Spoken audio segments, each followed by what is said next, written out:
Cultural exchange and social interaction between African or African origin people and Indian people has a long and important history, although it is difficult to find any sustained or in-depth discussion of this history in its entirety. Such interaction must have begun in ancient times through ancient Indian Ocean trade networks fostered by Arab, African and Indian merchants and seafarers. These vibrant trade networks connected India with Somalia, Ethiopia, Eritrea and Sudan, as well as Oman and Yemen.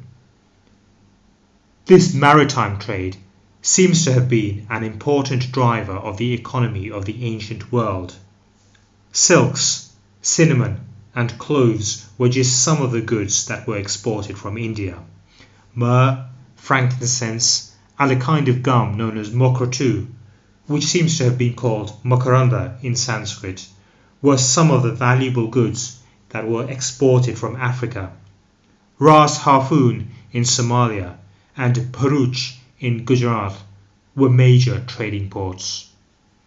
As a result of this trade, many Bantu and other East African merchants migrated to India and settled in places like Hyderabad, Gujarat and Karnataka, and came to be known as Habshis or Siddhis.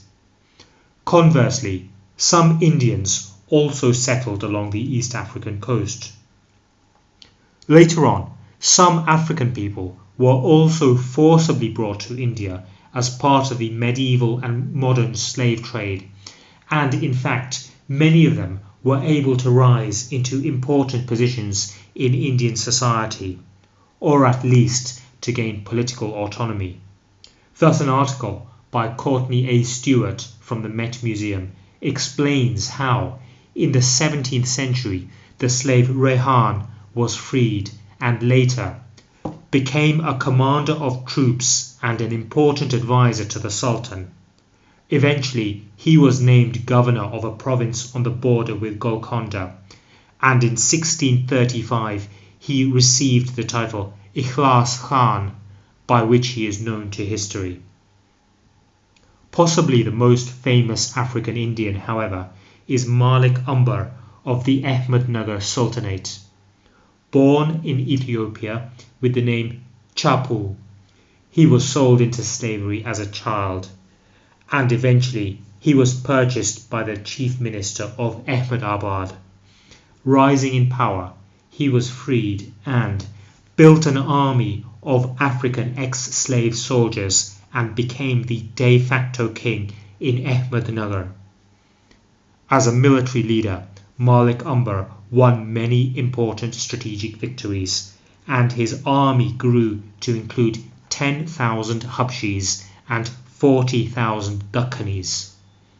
As a king, Malik Umbar was also a supporter of literature and the arts, and a great urban planner who founded the city of Karki, now known as Ahmedabad, and made it his capital.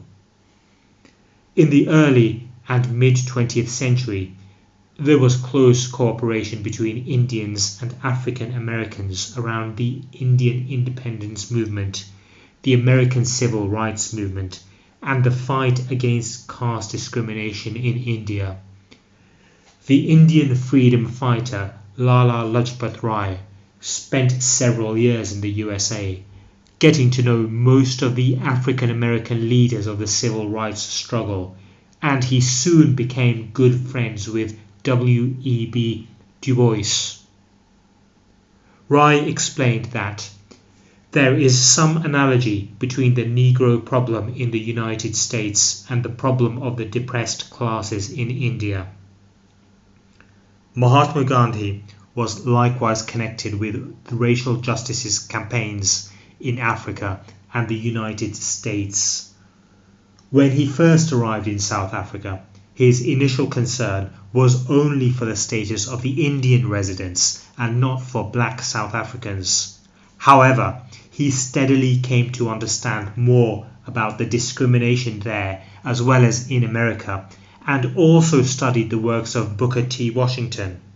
As a result, Mahatma Gandhi came to connect the campaigns for Indian independence and against caste discrimination with the fight against African apartheid and with the American civil rights movement, and he later wrote supporting letters to American civil rights leaders.